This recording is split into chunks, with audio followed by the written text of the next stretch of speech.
Let's talk about Rashford, because I find him just the most fascinating player in the Premier League right now. He's come out and complained and said, I'm getting abused. Enough is enough.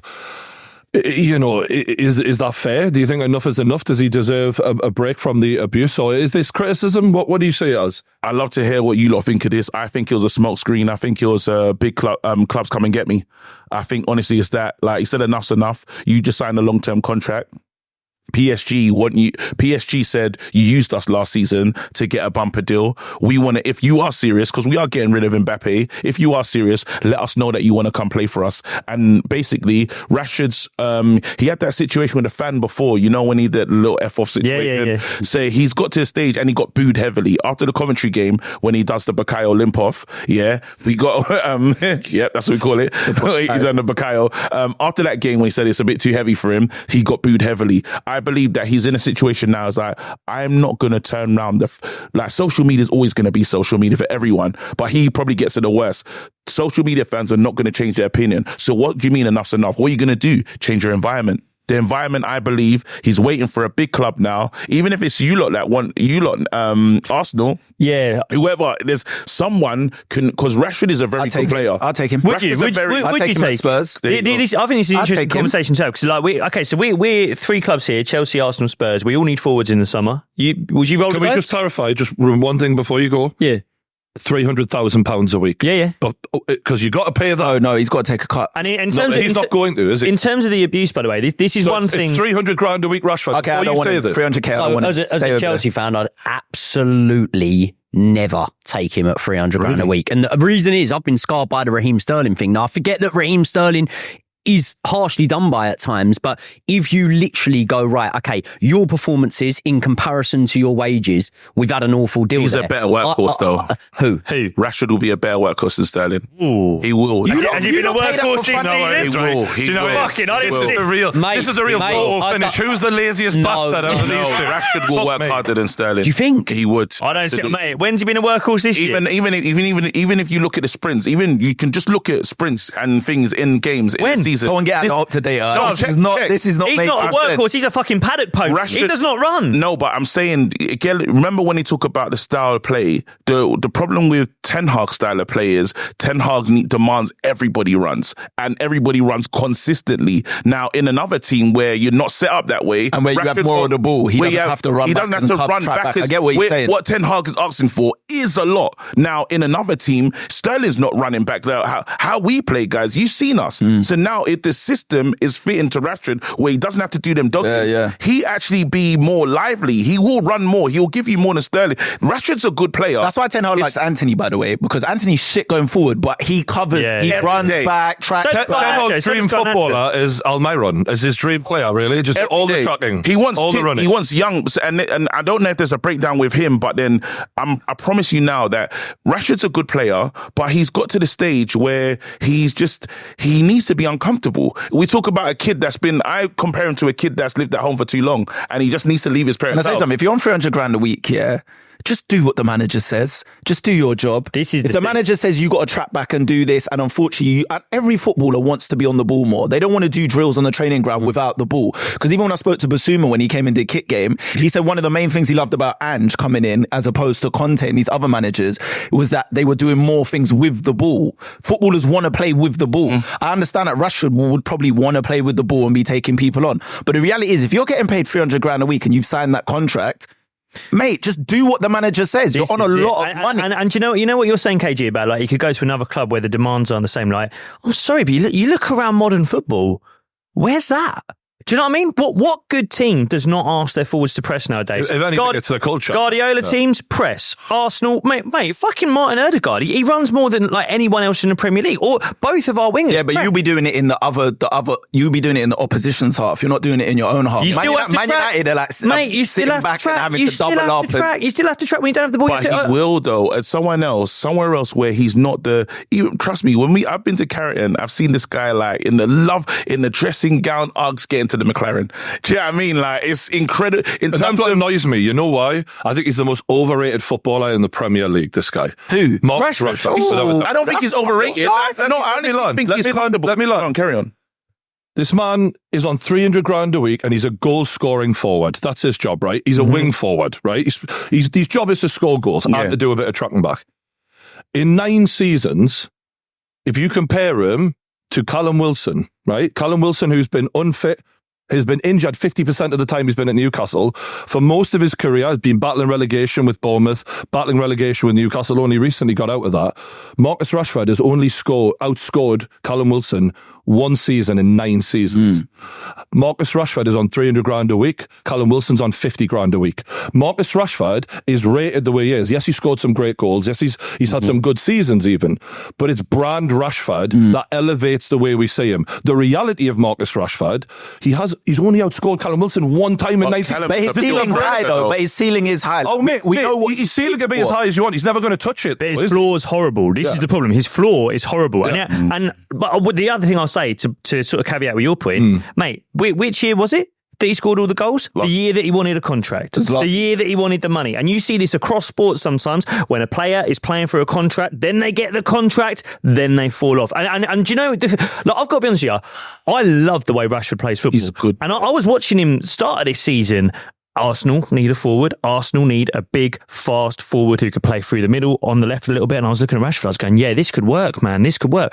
And there's this, and I've got to be honest with you, like from the outside, I'm not a United fan. I'm not watching him not cover his fullback. I'm not watching him not run. From the outside, I just remember the 30 goal seasons. I'm like, yeah, this guy can do a lot. I've won the goals against Manchester City this season.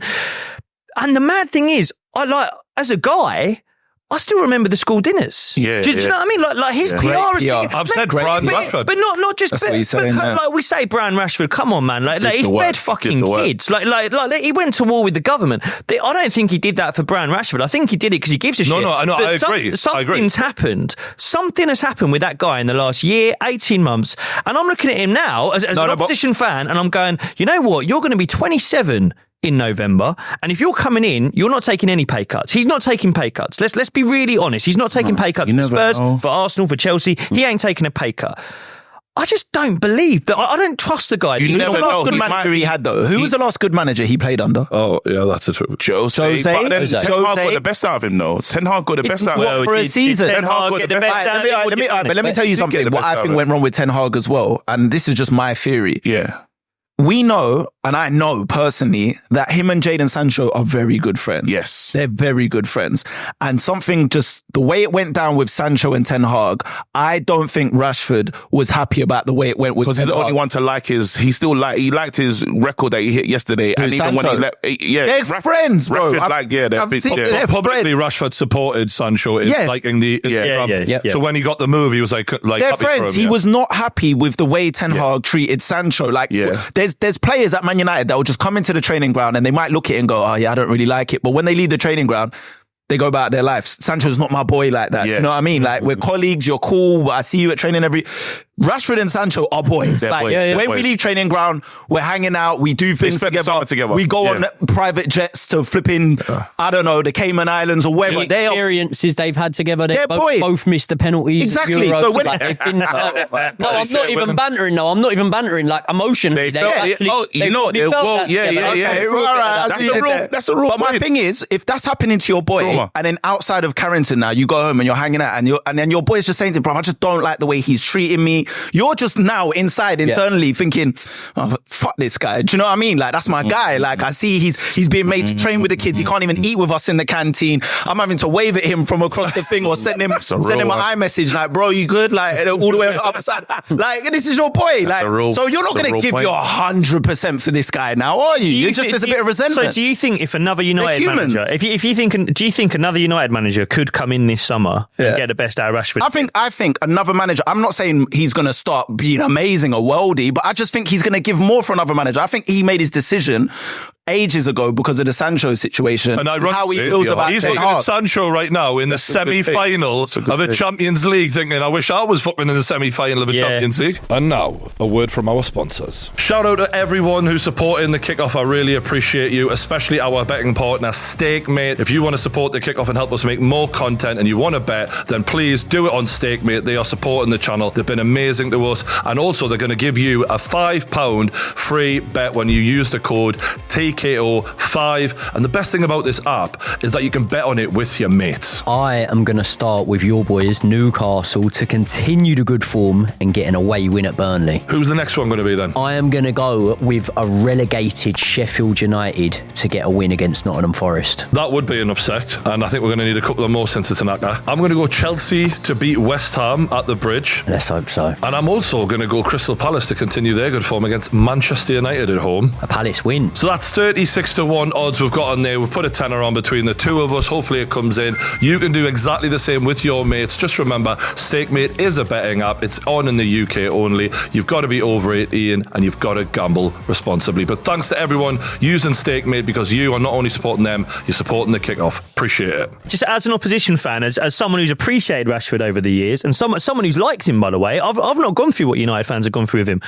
I don't know. I just don't trust that he's going to hit those levels again. He might not. I know he's not messing with Ten Hag. I can see it. No, I agree with you. I do agree with you on that. But I think the problem is it's just been so long now. Like, it's been so long that he's not like done what we know he can do. No, but it's really this season where it's gone wrong. But he's had a good season. He's basically kind of inconsistent. But I'm telling you, a change of environment. These players, it's like Kai Havertz in that. You know when they talk about rescuing a player, a change of environment makes a big difference. I believe Rashford has got to a stage where he's the biggest player at Manchester United. It's him and Bruno, but he's not achieved anything. So it's a false equivalence of how great you are. You're not a superstar. You're a player that is not achieved, but you walk around with all the money. It's like you look like you're the guy, but you're not really the guy. So then when the John Terry thing we're talking about on the plane, and he said where you can sit, he's saying, well, you can't talk to me like that. Do you know who I am? Well, what have you done in the game? And all these players believe they're better than they are. And what we need is when we talk about reset for Rashford, his reset is out of the club. Really, what can you do at the club? You got World Cup winners in your squad. As a Man United fan, is that what you want? No, you like him? And I would like that for him as well. He's always going to be a Man United player. This guy's come through the academy. He's done his thing, and we love him as a player. But I believe he's got to that stage in his career where he needs to go on. The love's gone, mate. So he needs to go on. The love is gone. When goals dry up, the love goes out the window. But he knows, especially when. And look, I appreciate what Rashford did for the kids and all of that, but as a Man United fan, you're looking at him from what are you doing for us right now? When we're seeing the body language, we're not seeing the goals. And again, he's never been consistent. But then you have a kid that's come through the academy. We can never turn our back on Rashford. All we can say is for a player like that, we want him to go on. You not turn your back on Lingard. But Jesse's not Rashford though. Okay, cool. But can I say something? They're a weird bunch, and I'll tell you why they're a weird bunch here. Because they want to hang on to these players based on what they should have been and what they did it with Anthony Martial for years. They should have washed their hands of Martial years ago.